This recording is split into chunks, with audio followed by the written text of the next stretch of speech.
Okay, so thank you for joining, and hope you're having a great day, just like we are. So we're going to have this session today.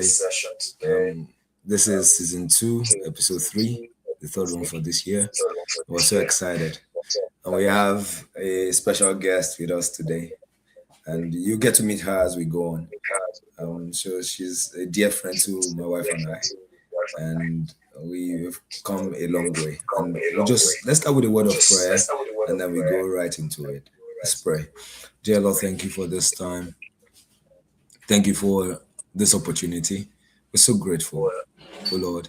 We ask that as we share this in this session today, everyone that listens to it will be blessed. Lord, we pray for everyone under any form of addiction, anyone under any form of bondage, we break them by the blood of Jesus. And we ask, oh God, that you will set everyone free that listens to this right now or much later.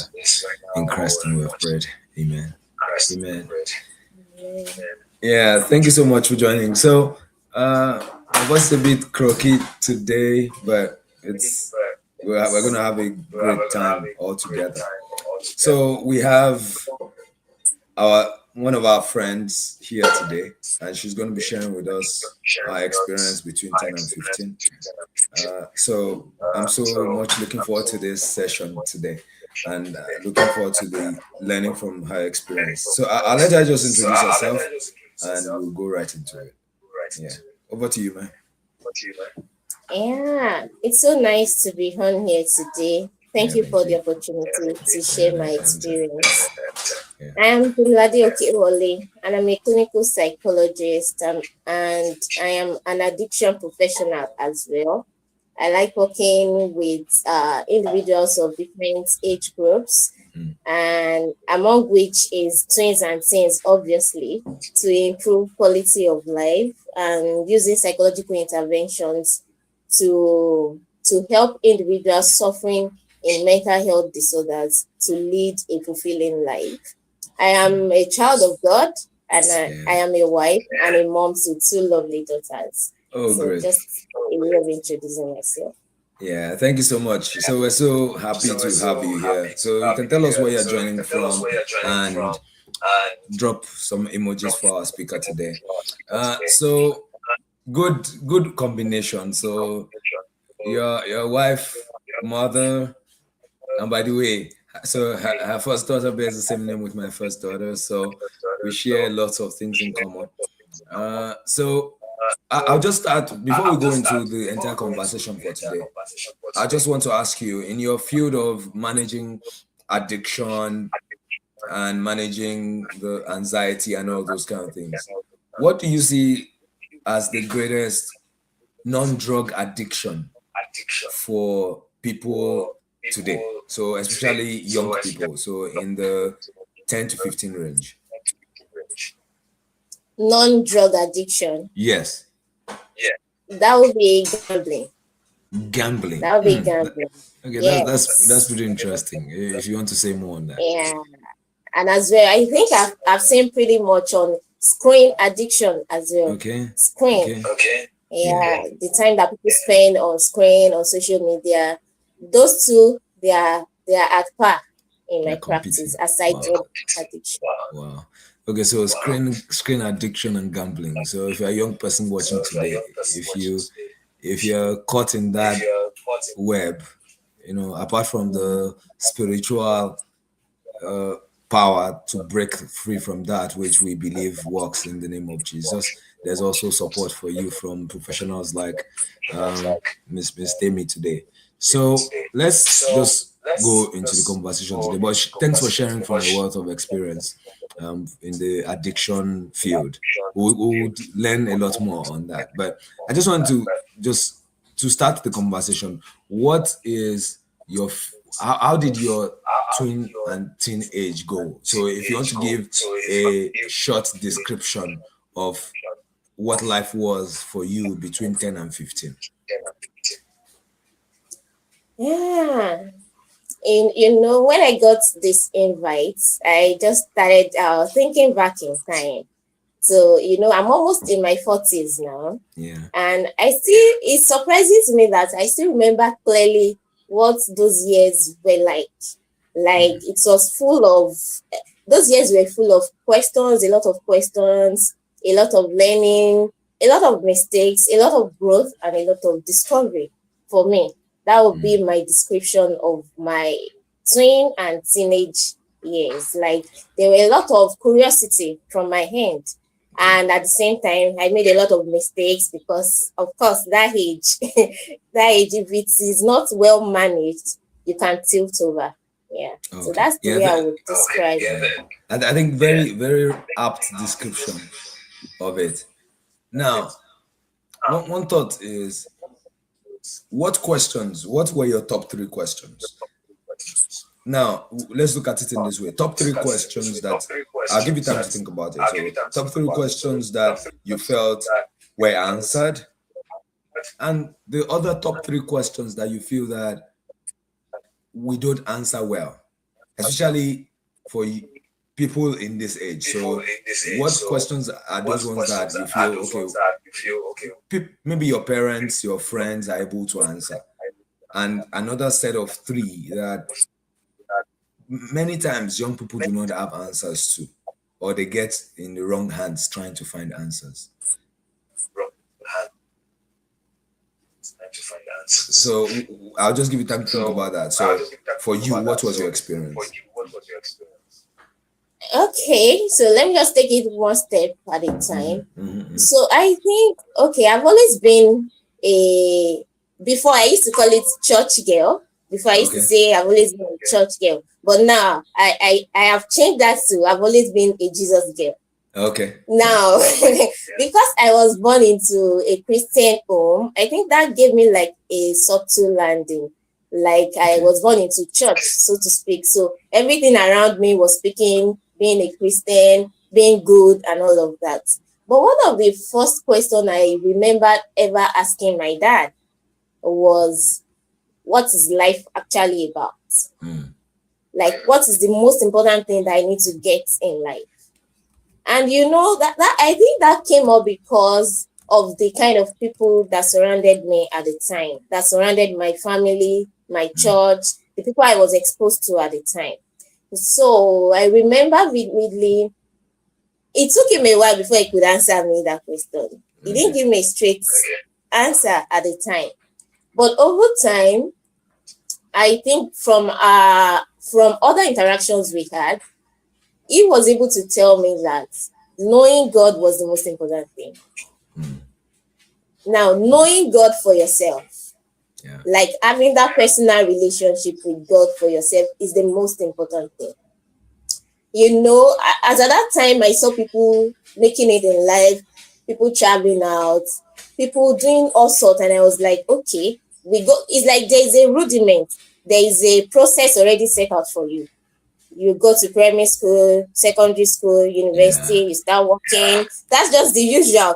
And for me, I think right from that moment, I don't like following the normal process, like just following like bandwagon. So I started asking questions. So after school, you get married. After that, what does success actually mean?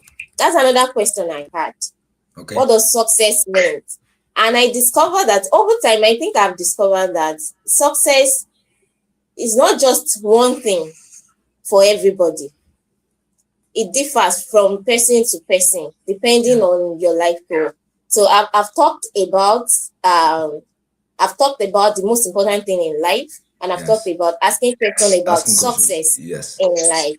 Then I think I was also curious about how do you attract the right kinds of friends. Growing up, one of the issues I had growing up is trying to fit in. Trying to fit in different circumstances, in school, in church. I wanted to be accepted. I was looking for my identity, who I look like, the kind of group I can fit into. So that made me ask, how do I attract the right set of friends? And one thing that has stayed with me over the years is you need to choose your friends. So from that time till now, most of the people in my life, like that I call friends, I actually chose them to be there. So those kind of questions has kind of formed what I do as much as possible. God first, God first, then determining what I want out of life to determine what my success will be like. Then the other part to it is choosing the friends in my circle in my life. Yes. Okay. Yeah, thank you so much. I think you've dropped lots of nuggets in there. So I think we can take those things and talk on them individually for hours. But I just want to jump in on a couple of those things. So now lots of people struggle with identity, about what am I on this earth for, and that's what leads a lot of people into getting addicted to something, right? Because you're looking for acceptance, which is something you talked about, like how do you fit in. So that leads people to do things that are not terrible things, right? Now I wanted to ask you, all of those three things you said are really lots of things bundled together. So I want to unbundle them one after the other. So how did you get, when you say, how did you get your definition of life? So what response did you get? And if you look back from now to that time, how did you define life? How did you define life? Or how did you get the response, or what responses did you get to what is life about? How did you come about that? And while you can take some time to think about that, and then we can come. I'm just trying to take those things that you talk, because they're really deep things. So one after the other.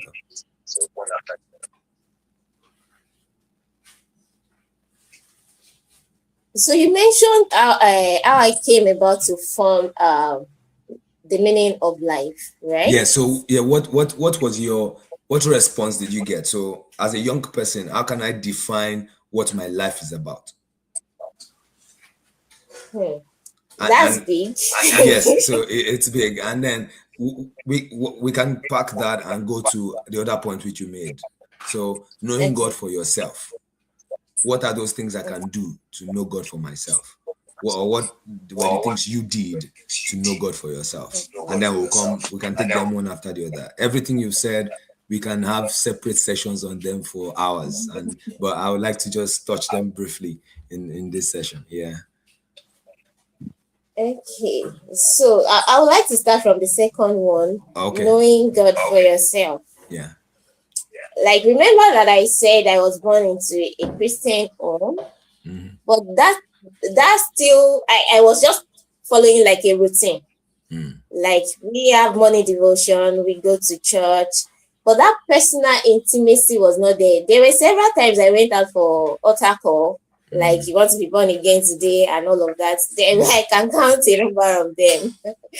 But I didn't have that personal encounter. So those times that I was in church, following the normal routine, they were building something in me, definitely. Yes. Okay. But because of my level of intimacy with God, I just saw those things as routine. Not until possibly when I was more like 15, 16, almost getting out of secondary school. And there was a major challenge for me, and I was searching for answer. And obviously, my parents could not offer me that answer. My friends could not offer me. So I at that time, I knew that I needed higher power to do that. What actually happened? I failed. I failed my way. So I know that was beyond my parents. It was beyond my friends. I failed a particular course. That's mathematics. So at that time, the thing I could bank on. Yeah, that's in the high school exam. So high school final exams. Yeah. Right. Yeah. So I knew at that point that I needed higher power to help me. Okay. Because I've tried everything possible. I've done the usual WAEC, I've done the NECO, and I had to resit. So I think that was what propelled me. And I now began to sit with my Bible myself. I was no longer waiting for prompting from my parents. It was no longer a function of what my pastors were saying in church. it was the curiosity from within that, okay, I know I needed higher power, but in what direction? How do I get this? So I started searching the Bible. I started sitting like personal Bible study. That's what I would call it. And that now opened my eyes to see more from the scripture, to see how I can be helped. I think at that time, the scripture that stood with me was in Exodus, the Lord will fight my battle and I shall hold my peace. At that time. So I was standing on that word. I would say it over and over. It became like food. It became like water to me. So I saw the need for me to know God personally, and I sat with the word. Then for the difficult Bible verses that I was encountering, there were people around me that I could ask. There were people like my mom was there to explain to me, like I had my Sunday school teacher to explain to me. I even had a teacher in school that was interested in my results. So those were the most important people in my life at the time that I could go back to for support in that regard. So I think that set the foundation of me thinking there is need for me to go further. Rather than being a church girl, to knowing God for myself, I was involved in my personal Bible time. I was doing a lot of personal time with God, praying the more. I was attending fellowships. There was never a program in church that I would not attend at the time. And those were the foundations that built so going into the university, that set the right foundation for me. Yeah. And that made me have some values that helped me going forward. Okay, so thanks. So, like, because God used your challenge to bring you close to Himself, and He helped you to find Him by Himself. So, I know one of our speakers two episodes away talked about God using our broken pieces to make beautiful things for the world to see. So, I think this is one of those stories. So, thanks so much for sharing. So, now that you found God in that difficult situation, and this sets the foundation for your growth this far and even more that you're going. So I picked another point from what you said about some values. I will come to that later. So I'll come to the question about what were those values, just for the young people to learn. Now, so if you come to the second point that we talked, that you mentioned earlier, if as a young person, what does success mean for me? You know, you mentioned that's one of the questions that you had. So how does a young person today define what success means? What can help young people today to define that? First, I want to say that success for us as Christians should be within the confines of God. That's the first thing I want to say. And for me, success as a young person will be anything in line with the thing of God that brings you fulfillment, that brings fulfillment to you. Yeah. Now, you know that can be a bit broad because of the age brackets that I'm speaking with today. So now, we have life goals that we set, and for this age, we have daily goals, we have monthly goals, yearly goals, and the likes. So for you, when you have daily goals, for our teenagers, when we set daily goals and we are able to meet up with those goals in line with God, not outside of God now. Yeah. When we are able to meet up with those goals, in a way that brings fulfillment, and that gives us the confidence that we can do more, we can do better, we can build on that. For me, that would be success in this regard, at least to this age bracket. To this age bracket. Yeah. Okay, yeah, thank you so much. So it's about breaking the things you want to achieve into daily goals. So you're supposed to read 5 chapters of your book. You're supposed to do certain chores in the day. You get those done, and then you're meeting those goals every day. And then by that you meet it in the month, and then you meet it in the year. Okay, so thanks for breaking that down for us. Now, coming to the question of values, I'll give you some time to think about what values would you feel that you developed in those times that has kept you going till now. So Yeah, so you You can still just think. speaking? Yeah, what's it? Yeah, you can think about that. You can think about that. So, what values would you say that have brought you this far that you picked? And we'll talk more about those values as you mention them. So, feel free to talk those values that you developed in those times. Okay. So I think some of the values that I developed that time are still what I build on even now. Okay. Yeah. Yeah. I think the first thing that stood out for me is being God fearing, Okay. and that's the foundation of everything I have ever done, even as an adult. Now, when I said being God fearing, I think about it. If I want to do anything, how will God feel about this? How will God feel about this? Before I even think about how will my parents feel about this, how will my spouse feel about this, it's firstly about God. Will this be pleasing to God? Is it taking me closer to my heavenly goal, or is taking me further away from it? That's the first thing. Before I now start talking about integrity, am I a person of my word? Like, for me, I think it started since that time. If I say A, I want everybody to search it and it will remain that A. And it didn't just jump at me.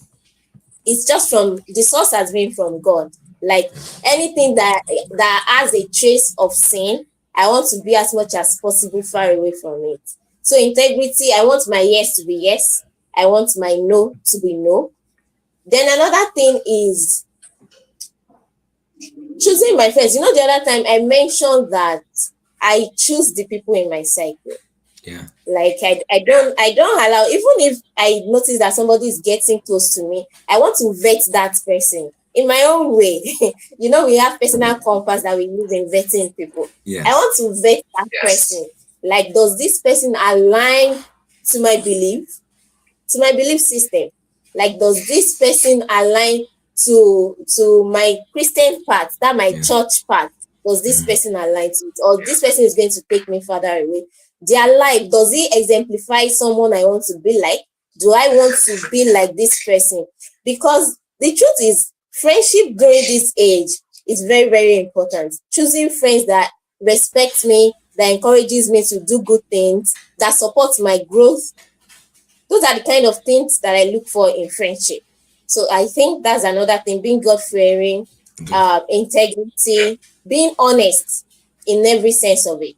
Being honest in every sense of it. And the kinds of friends that you attract, the kind of relationship that you keep can either make you move towards that or move away from that. So those are some of the values that I was able to build at that age. And I still build on them. Okay, yeah. So thanks a lot. So integrity, honesty, being God fearing. Like, what will God think about this thing I'm about to do? How will God feel about it? Yeah. So I wanted to just ask again. So as a young person, how do I pick my friends? How do I choose my friends? So if you can share a little more about that, how do I choose my friends? Okay, so I think I mentioned it. Number one, how do I choose my friends? Usually, I don't know how it works out now, but in those days, usually friends don't just jump at you. They are usually going to be your acquaintance first. In most cases, I know you can get to a new place today and meet people, definitely. But in most cases, people that you call friend, they are usually like acquaintances first. And at least you will know something about those people. You know, some time ago, my first baby, she was asking me, she had issues like blending with some of her classmates, and she would always come home and tell me, Mommy, this person doesn't want to be my friend. This person doesn't want to be my friend. And I became, at a point, I was like, okay, let's talk about this friendship thing. What actually are you looking for? I think you need to know, the first thing you need to know is, what exactly do I need friends for? What actually am I looking out for in a friend? You need to be able to set that tone, because those are the kind of people you need to attract. If you don't know what you actually want in a friend, then you might be chasing shadows. Now, determine what you want in a friend. Why do I need this friendship? You need to be able to say that. You need to be able to 1, 2, 3 itemize them. Okay. Now, when you now meet people, when you meet them, when they are coming close, some people will come close, you will go close to other people. When that closeness is building, then you ask yourself, these things that I need in a friend, these qualities, this attribute that I need, do I find it in this person? If they are there in this person, where is that friendship leading to? That's another level to it. Yeah. So you want to know, why do I need a friend? What are the qualities I need in my friend? Is it you need someone that is God-fearing? Is it that I want somebody that is loyal? I want somebody that is that has integrity, that is honest? That all of that, you need to be able to itemize your values. Your own personal values will dictate the kind of people you want to attract. If you cannot do that, then attracting the right people becomes faulty. So the first thing first, know why you want friendship, know what you want. And yes, and when those people are coming close, you vet them with your spiritual lens as well, with God helping you. You vet them. Do they have these qualities that I'm looking out for? And this kind of friendship, where is it leading? Because I still have some friendships that I've built in those years that has lasted over time. True. And so you now wonder, 20 years ago, 25 years ago, I still have them in my corner. Even though maybe we don't talk every day, but if we talk one day, that covers a lot of years. Right?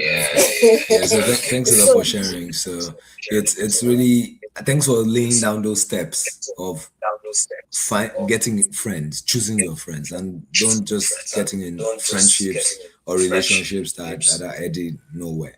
So thanks. I really love that this is the scientific approach to choosing your friends.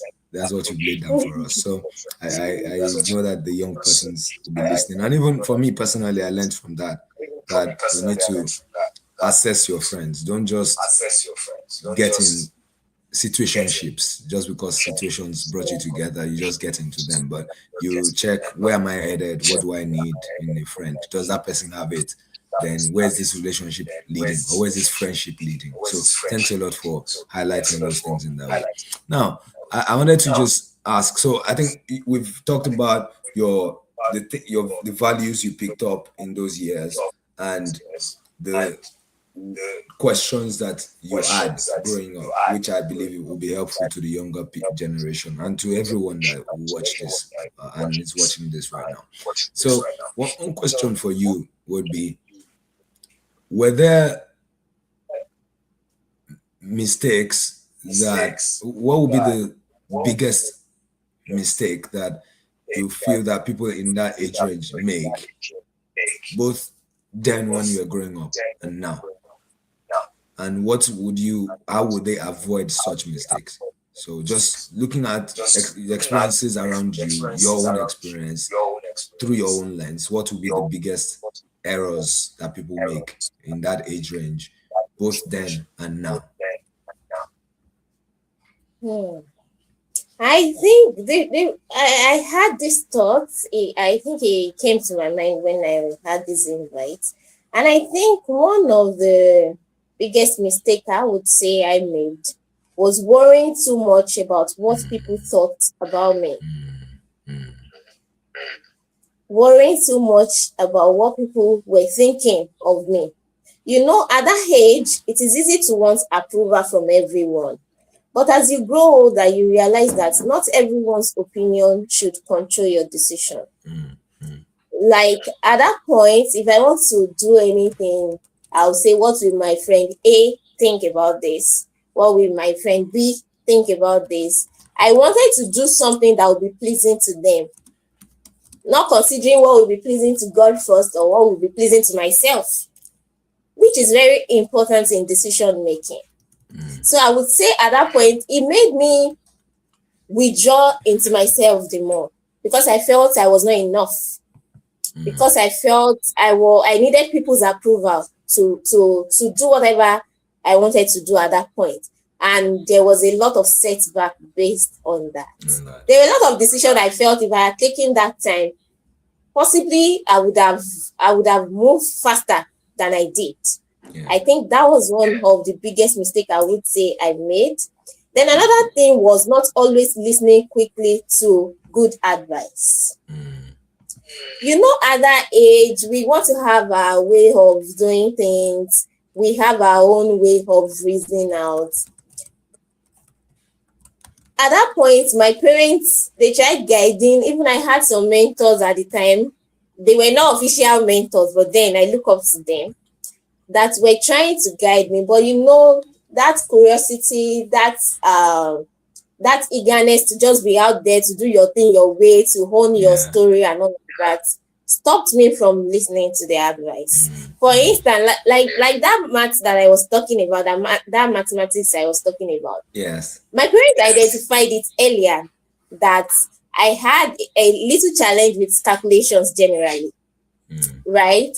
And they wanted me to be a science student. But because I didn't understand from their own perspective, you know, I started out as a science student and I got to school, I just swapped class without telling them, right? Because they felt like, I've always told them that I wanted to be an accountant, and they knew I had challenge with calculation. Do you get? I had to do a lot of calculation in accounting. There were principles you have to master. But just because I didn't see what they were seeing, I didn't listen to that kind of advice. I just swapped class, and they didn't know until it was pretty much late that I could not go back to science class. So listening to good advice from our parents, sometimes we feel that they don't understand us. But I think there's a place to merge things. There's a place to let them hear our opinion. There's a way you go about hearing your opinion to parents, to adults, in such a way that they will understand from your perspective and be able to guide you to align properly. I think that's another kind of mistake that I also made. Then I also think I wasted time doing things that were not really necessary to my growth. Okay. Like I wasted a lot of time. You know, in that cycle, I think I wasted like 3 years just because of that. Yeah. So I think that was another mistake that I made. Yeah. Then relationships. Well, I would say I had very good relationships growing up. In that age, during that period, I had good relationships, but I also had some few bad ones. But God helped me. I was able to navigate through. Yeah. Okay. Yeah. Thank you so much. I know you've talked great points. You know that I'm even learning from. Where you said you talked about listening quickly. For me, the word that stood out for me was quickly.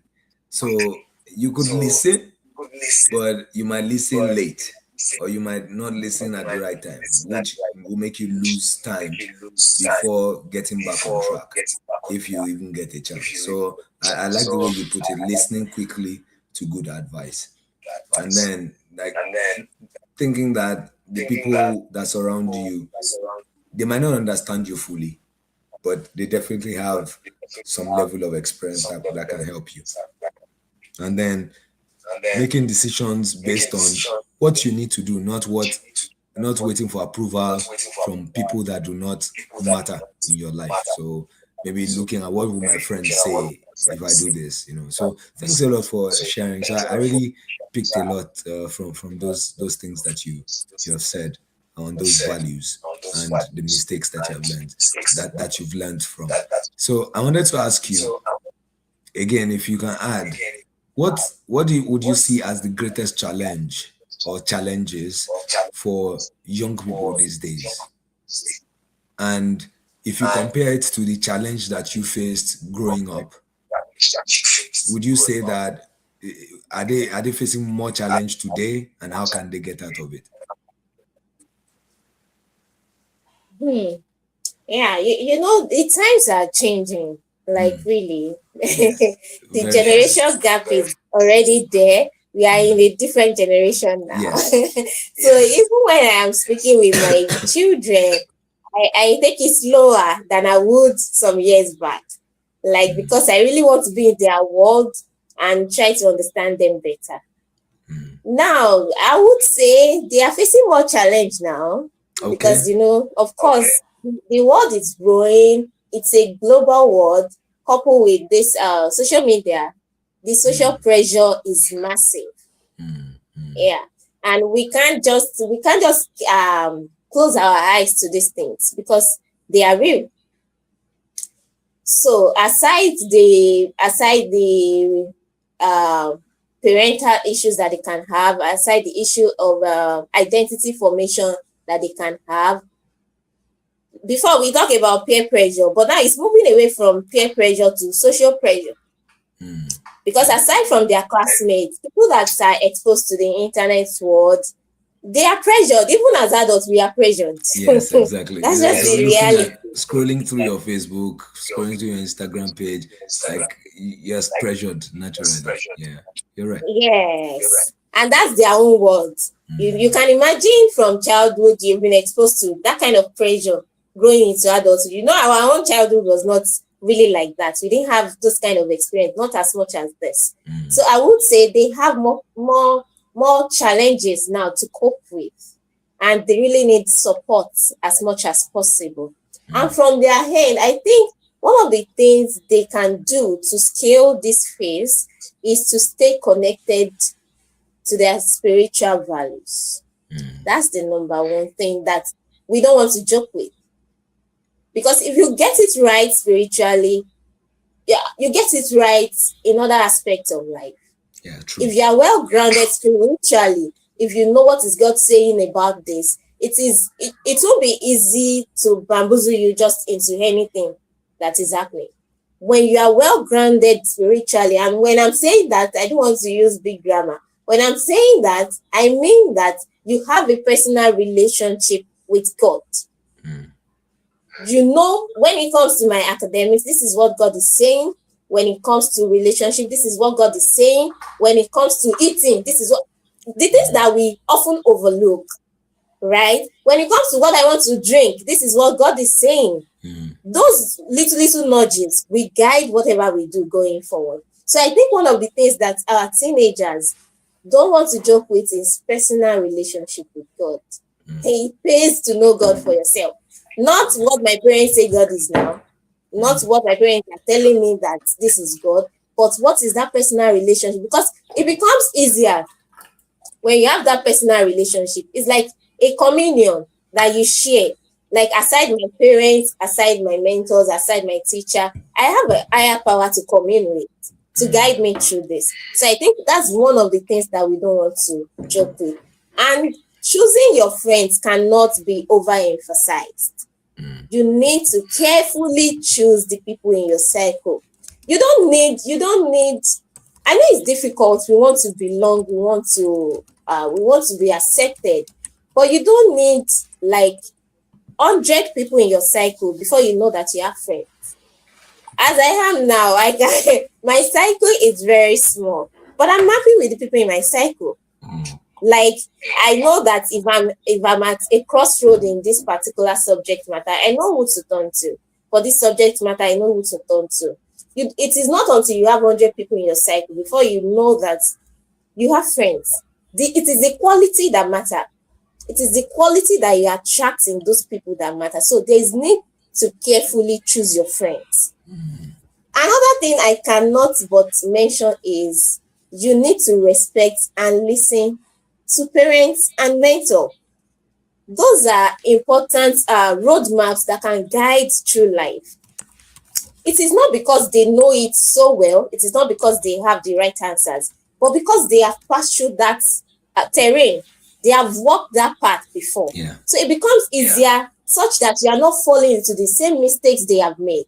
So sometimes when our parents, even now as an adult, when your parents gives you kind of advice, you then say, no, daddy, no, mommy. I think you are getting it wrong because our generations are quite different, right?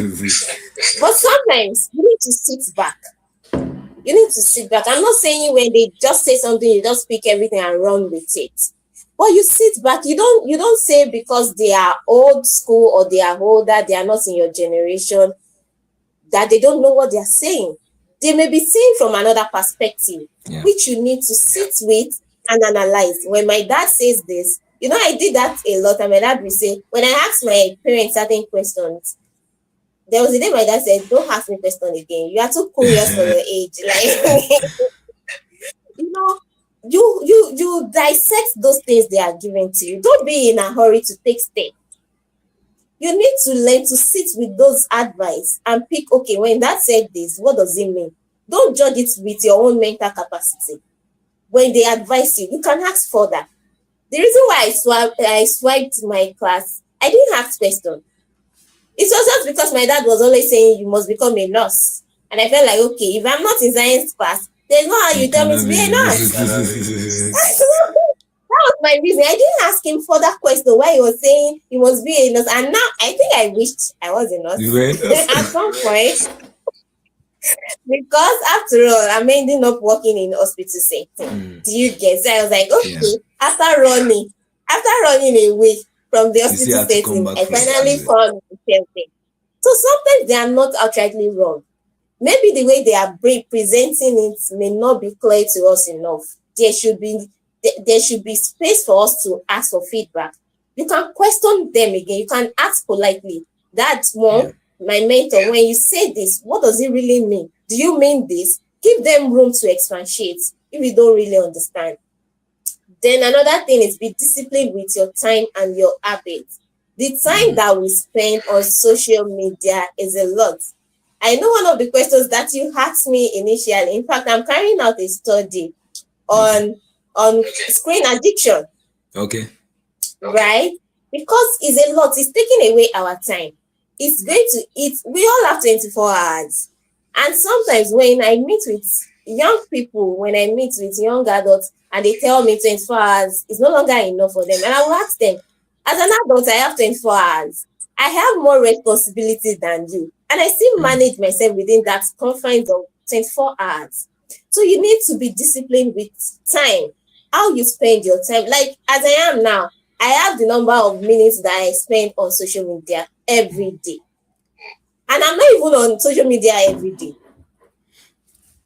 Yeah. So you can walk around it, see what I know that it's a global world, and sometimes you need to be online to get some facts, to get some information. But you still need to plan your time around that. Yeah. Social media can hit deep into your time, and before you know it, you can't redeem that time. Right? Yeah. I think I've mentioned a few points, so right? like we have our books already filled with many nuggets that you've shared. So thank you so much for sharing. So I just wanted to touch on 2 points. So let me ask you this. From your research so far, just rough numbers, how many hours does the average teenager spend on screen time? Roughly, I would say 10 hours. For now, I'm not done with what I'm doing, but from the qualitative study that I've carried out so far, I would say roughly 10 hours is what I have had so far. 10 and I'm still at the initial phase. Still at the initial phase. And remove the sleep hours, the time that you're supposed to be sleeping. Remove it from the 24 hours, right? And I'm already having 10 on average. Wow. So maybe we'll get to see the outcomes of your research. Now, so if we spend 10 hours out, let's say we sleep 6 hours, that leaves us with 18. And out of the 18, if 10 hours is spent on the phone, that means the remaining 8 hours is, let's say you go to school or you go to work, you spend the remaining 8 at work. So meaning you spend your life outside sleeping and working or doing an active thing on social media. So thanks for sharing that. It really shows that one of the biggest challenges would be social media if you put it together. So if we say there's now social pressure, the social pressure is coming from social media. So it looks like social media is one of the biggest challenges of young people these days. So I'll ask you a question after I won't say make a comment, but for you to just think about it. You mentioned a practical way of you using social media every day, having a certain number of hours on social media. I'm trying to get your thoughts on how can I practically manage my social media life. I know you're not yet done with your research work, but just what would you say would be the way to manage it? So I have had one of our previous guests say, like, I asked him what was the biggest challenge of this generation, and he said it was the phone, the mobile phone. So his thought was drop the phone. His own thought was drop the phone. I just want to look out for what your response would be. So why do you think about that? Something that you mentioned that is so insightful from one of the things that you said is about the fact that when when you have a conversation with your mentor, with your parents, with people around you, I'm learning that as well, to ask questions. If someone tells you do this thing, you can ask, what do you mean by that? That way you give that person an opportunity to explain. So if you're a young person watching this is something that she said to us. When you get somebody giving you advice, telling you something to do, learn to ask questions. Give that person an opportunity to explain what they mean. Politely ask questions like, okay, what do you mean by that? Or what does that mean? Because sometimes when people say, oh, manage your spiritual life, we need to learn to ask questions. You say, okay, what do you mean by that? And it helps the person to explain what they really mean. So I've had somebody say, oh, for me, when I say manage your spiritual life, it is I keep my Bible open and I read it. I ensure I read my Bible, so those kind of practical things. So for any young person watching, you need to ask questions. Don't just shut down and take things and say, oh, I'm not going to do it. Ask, what do you mean by that? And the person can have an opportunity to explain what they mean by that. So I wanted to ask you this one, if you're ready, about how do I, as a young person, overcome the social media pressure, or managing my social media life or my social media presence? So just a few tidbits from you, from your own So I experience. think the first I think one of the things I've used over time is to keep a schedule of activity. So what I mean by that is I use it in my practice as well. Okay. For individuals, you want to have a roadmap for your day. So you just don't want to navigate your day like the usual. I don't want to call it timetable, but it looks more like that. Yeah. Like as I'm touching down from my bed, I have plan of the day that I follow strictly. And you need to have accountability partner, like someone that will hold you responsible to those things that you have written. When you are starting out, you may not be able to do it alone on your own, because it's flesh now. You can digress, you can fall along the way. So as you are starting out, you have a schedule of activity per day, and you have an accountability partner.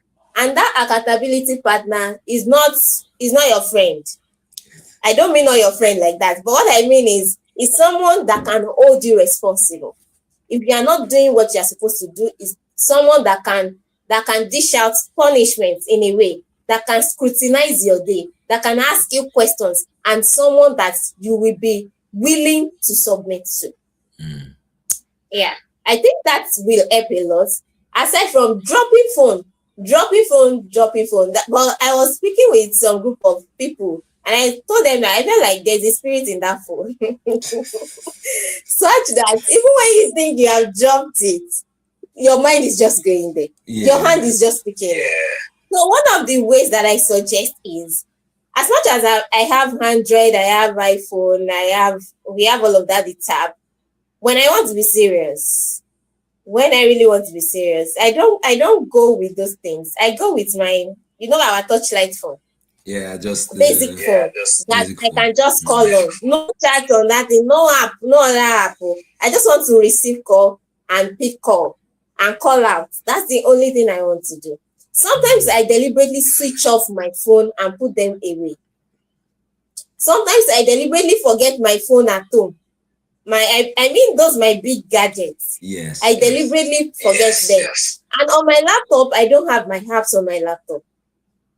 I don't have WhatsApp. I don't have all those other things on my laptop.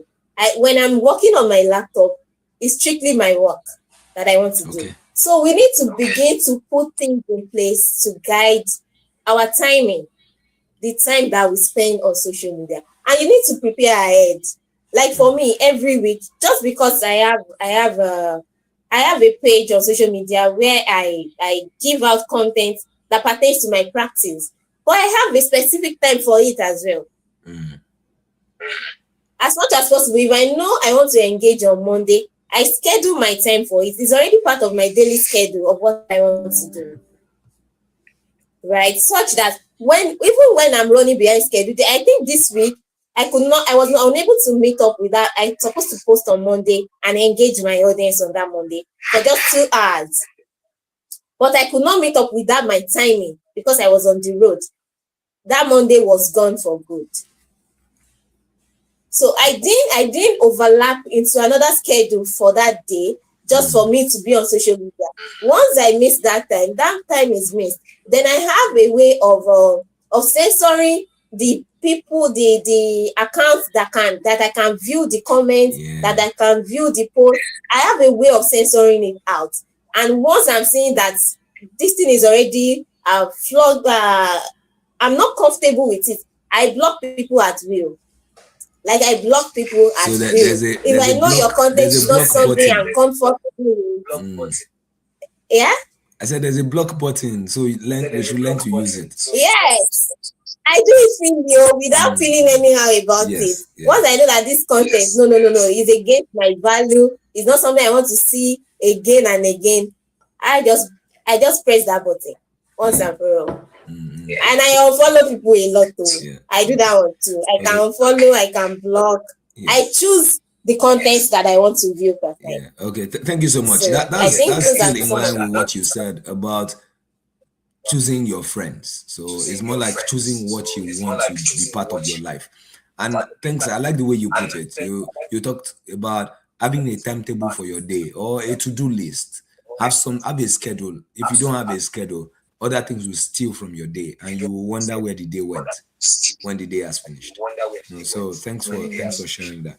I believe we've learned a lot from the session today. So please drop emojis for our speaker today. And if you're watching this much later, we'll have this on our YouTube page and you can watch all the content on our YouTube page, on our Instagram, Facebook, Tweens and Teens Emerge. So yeah, as we round off to the session today, I would just want to give you 1 minute to talk to that young person that is going through a downtime, that is feeling like this is the end and is feeling like, okay, am I going to amount to anything? Or maybe they're struggling with failure or some form of addiction. So I'll just give you 1 minute to address those people and just encourage them.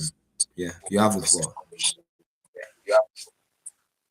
Okay. So that young person out there, every one of you here has potential. That's the first thing I want you to know.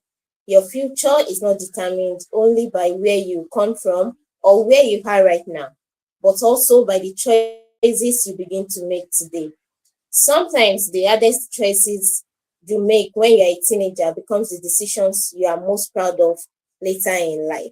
Your story is still being written, and the decisions you make during these years can shape the kind of life you will live in the future. I think that would be my word to a struggling teenager out there. Okay, thank you so much. So deep. Like, so your story is still being written. It is not yet the end. So make sure that you write what you'll be proud for people to read of later. So thank you so much for the session today.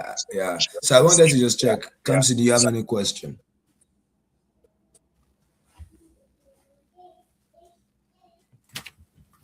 Do you have any question? Yes, sir. We can't hear you. Yes, sir. I have some questions. Yeah, go ahead. Oh. What made you realize that you had to choose your friends? Your audio is not really clear. I said, what made you realize that you had to choose your friends? Okay, what made me realize? Sorry, just a minute. Can you excuse? What made me realize that I had to choose my friend? You know, there were a lot of things happening around that time, growing up. Like I think the first thing that brought me to that realization was I saw a teenager pregnant. So I think that was it. That was even the major reason why I asked that question. Why I asked my parents those questions that time, and I felt like that means from the response they gave, I felt like okay, I need to be intentional about the kind of friends I'm going to be with, and that I think that formed my curiosity to want to choose right and not choose wrong, because I know that the choices we make can form a lot of things going forward, can determine a lot of things going forward in life. So that was what that question. Okay, what was the most helpful Bible verse that kept you going through all the ups and downs of your life? Okay, so I'm seeing a question on my screen. Is that for me? Yes, ma.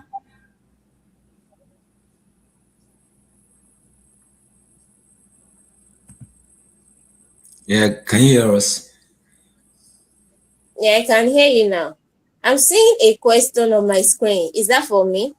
Yes. What is the most helpful Bible verse that kept you going through all ups and downs of your life? So I think one of the Bible verse that has stayed with me. It looks simple. It looks like everybody say it, like, and that is Psalm 23 verse 1. The Lord is my shepherd, I shall not want. Oh God. Each time I say that to myself, like there is a confidence that just erupts from within. Like I know it is sorted. No matter what that thing is, the Lord is my shepherd. I shall not want. That gives me a lot of confidence and joy. You may not understand it. You know, it sounds so simple, but if you understand the depth of that verse, and if you read further, it gives a level of confidence that you have that whatever you do, once there is God in it, once you have God's backing in it, then it is done. Then you shall lack nothing good. I hope that answers that question. Yes, ma, it does. How did you deal with FOMO, which means Fear of missing out. How did I deal with? Fear of missing out. I can't hear you clearly. How did you deal with the fear of missing out? The fear of missing out. Yes, did I hear you correctly? Yes, ma. Okay. The fear of missing out. You know that kind of fear is real. Like I'm not going to lie to you. Even into adulthood, sometimes you just feel like because you're not doing what other people are doing, you are missing out big time. And that fear can be deeply rooted, and it can also expand to other things. We had a saying in my family, like, if others are doing it and it is bad, I will not be caught doing it.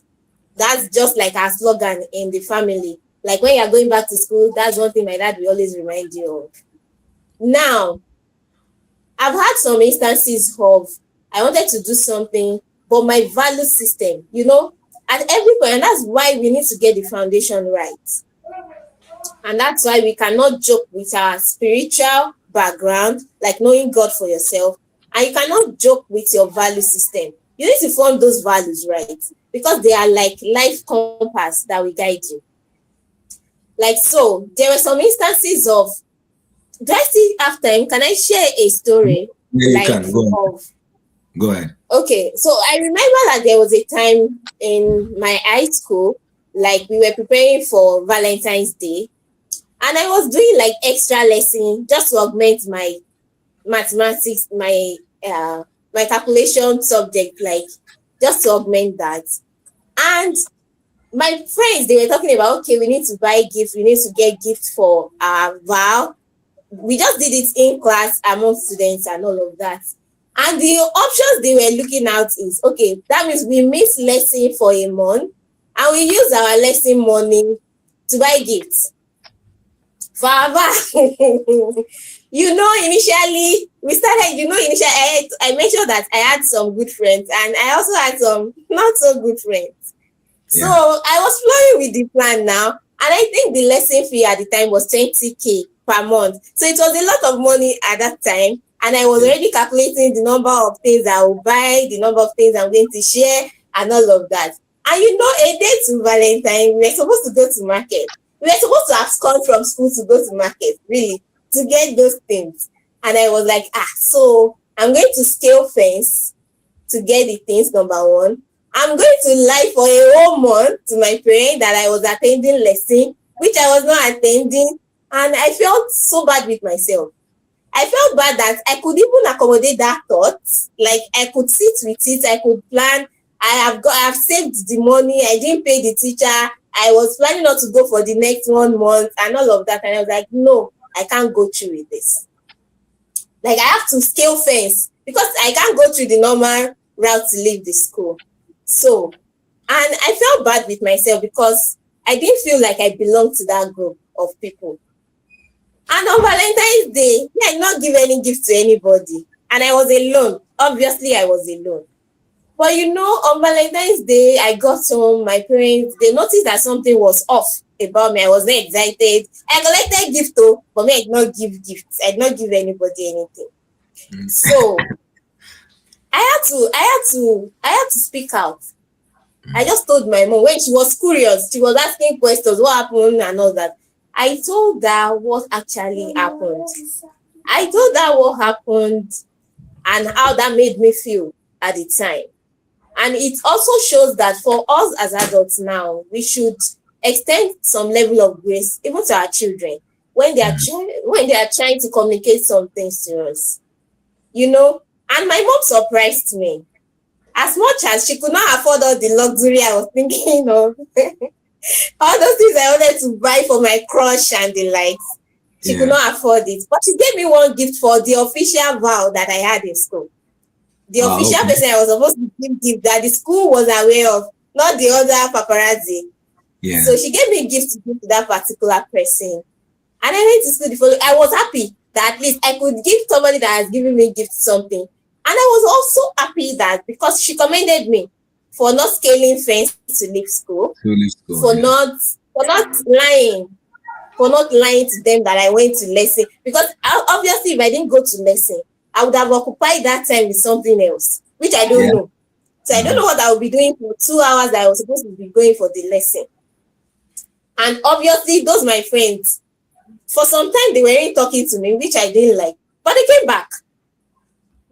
They came back and they were curious to know why I did what I did. Until now, the two of them, we are still best of friends till now. We don't talk every day. In fact, we are in separate, we are far away, but then we are still very close because they saw something that made them come back. And I think that was the last time they ever did those hanky-panky, not going to lesson, scaling fence and all of that. Because they saw something different. Now, how would you overcome not fitting in? Or how is that the question? How will you overcome not fitting in it? Yeah, fear of missing out.